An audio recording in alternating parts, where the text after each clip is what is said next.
Welcome back to my channel. Ngayon ay nandito tayo sa aking munting taniman. Then kukuha lang ako ng palaya kasi yung ampalaya ko dito hindi siya mapait.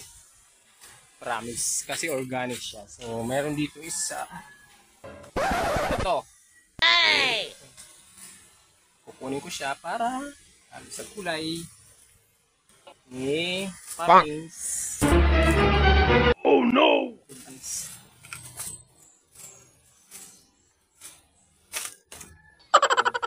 Tanggalin. So ito na. Meron pa dun. Kaso maliliit. So ito lang. Isa lang. Okay na to. Kasi hahalo ko na lang sa mixed gulay. Okay.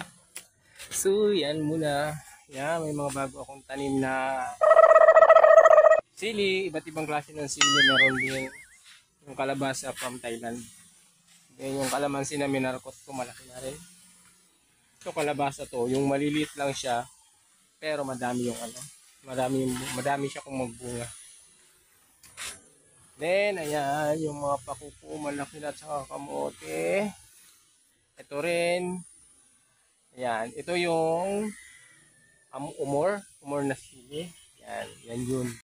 Yan, yung mga pinya natin. Medyo okay na uli, kaya lang medyo madamo, kamote.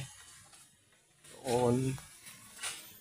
Ito yung pinyang Hawaii. Then, matinanim kong kamote. Maganda magtanim ngayon kasi maulan. So, okay talaga siya. Tapos ayun, may mga saging, bunga ng saging. Kaya medyo maulan kaya.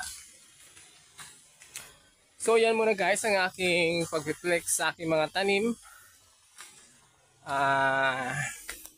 See you in my next vlog guys. Thank you for watching. See you in my next vlog.